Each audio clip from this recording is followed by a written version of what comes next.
Getting a grip on the evolution of the BMW M5. The M5 is a staple of German luxury performance, and it's a name we've all come to associate with shredding tyres and incredible noises you wouldn't usually hear from a four-door car. It's 1985, and the E28 M5 is born.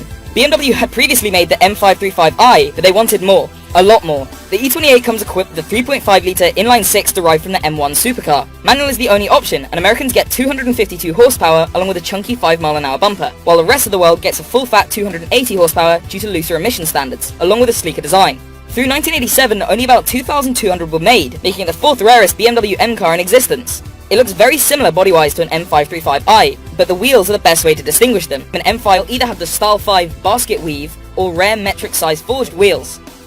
Fast forward 2 years, the E34 M5 is here. Initially it comes with a revised 3.5 from the first gen, but after a couple of years, that gets increased to a 3.8 with 335 brake horsepower. Up until 1994, 5 and 6-speed manuals were available, but in the last year of production, 1995, the 6-speed came standard. A wagon version is now available, but with a mere 891 built, they're a rare sight to see.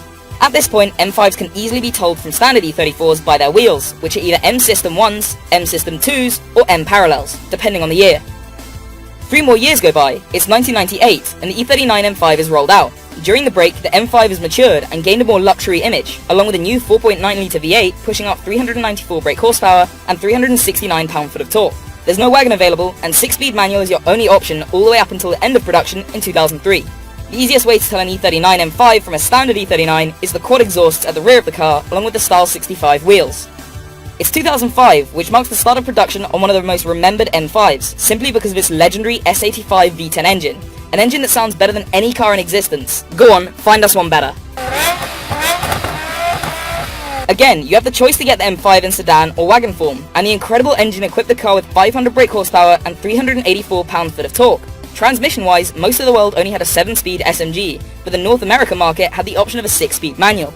The quickest way to tell an E60 M5 from a standard E60 is the vent in the fender, the smaller wing mirrors, and the more aggressive front and rear bumpers. Jump forward 2 more years to 2012, and we see the end of the incredible V10. It's replaced with a V8, and displacement reduced to 4.4 litres. For the first time, an M5 was turbocharged. Power increases to 552 brake horsepower, and torque pushes up to 502 pounds-foot. The wagon option has been pulled again, leaving the sedan as the only body style available. 7-speed dual-clutch transmission is standard, but if you're a lucky American, you can order a 6-speed manual. You can tell an F10 M5 over a standard F10 by the quad pipes, fender vent, and aggressive bumpers.